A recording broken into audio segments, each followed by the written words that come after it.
This channel does not promote any violent, harmful, or illegal activities. All content provided by this channel is meant for an educational purpose only. Top quality और consistent performance के लिए सिर्फ silver pump नाम याद रखना। এই রাজ্য সরকারের উপরে আমাদের অনেক ব্যথা বেদনা আমাদের আছে অনেক। জগন্নাথ মন্দির হচ্ছে রেশনের মাধ্যমে তার কি বলা হয় এপার প্রসাদ পাঠাবে, আমাদের আপত্তি নেই। জগন্নাথ মন্দির হয়েছে, আমাদের আপত্তি নাই। কালী পুজোয় একদিনের জায়গায় 4 দিন ছুটি হয়, আমাদের আপত্তি নেই। দুর্গা পুজোর 4 দিনের জায়গায় 14 দিন ছুটি হয়, আমাদের আপত্তি নেই। কী বলে জামাই ষষ্ঠীতে ছুটি হয়, হ্যাঁ কী বলে কলা পুজোটাকে কী বলা হয় যে না কলা ছট পুজোয় ছুটি দিয়েছে, আমাদের আপত্তি নেই। আমাদের আপত্তিটা মমতা ব্যানার্জির কাছে এইটি, আমরা দীঘায় মসজিদ চেয়েছি, দীঘায় মসজিদ চেয়েছি, সে মসজিদ কেন হবে না। আমরা ঈদের ছুটি চেয়েছি, আমরা বকরা ঈদের ছুটি চেয়েছি, আমরা 2 দিন ঈদের ছুটি চেয়েছি, 3 দিন বকরা ঈদের ছুটি চেয়েছি। তো মমতা ব্যানার্জি উনি কি মনে করছেন বেটা তোরা ফাঁদে পড়েছিস, তোরা যা বলবি আমাদের যা বলবি কলা শুনবে, কিন্তু ভোটের সময় তোর বাবার বাবাকে আমাকে ভোটটা দিতে হবে, যেটা উনি এইটা মনে করে তাহলে ভুল করবে বলে মনে করি। এই প্রসাদগুলিটাকে আপনি দিতে পারে, প্রসাদ দিতে পারে, তাহলে কিন্তু তিনি এটা তো ওই রাম মন্দিরের প্রসাদ ছড়িয়েছে, ইনি জগন্নাথ মন্দির প্রসাদ ছড়াচ্ছে।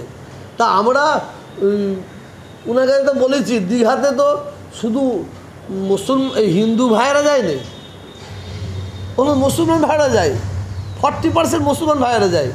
তা আমাদের কি ধর্ম নাই? আমরা কি আশা করব না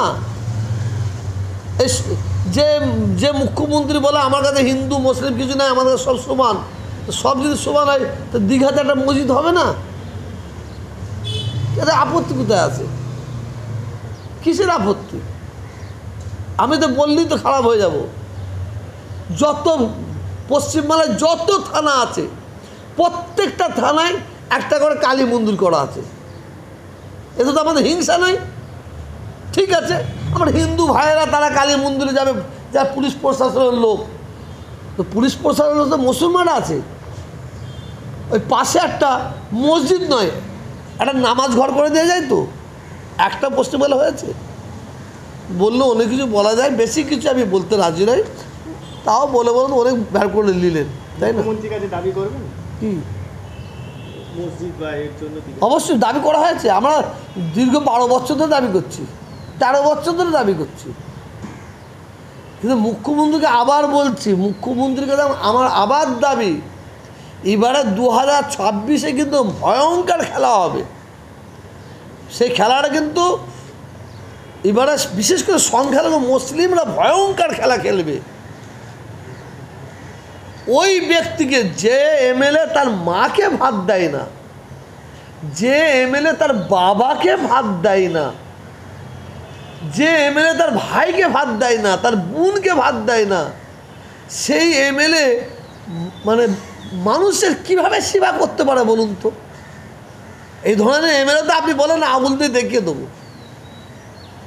এমএলএ পাউডার মেখে ঘুরে বেড়াবে, সোনো মেখে ঘুরে বেড়াবে, ওই এমএলএ আমরা চাই না। আমরা ওই ধরনের এমএলএ দেখতে চাই, ওই ধরনের এমপি দেখতে চাই যে পরিশ্রম মমতা ব্যানার্জি করেছে, সুখে দুঃখে মানুষের দরজায় দরজায় গেছে, ওই ধরনের এমএলএ এমপি দেখতে চাই।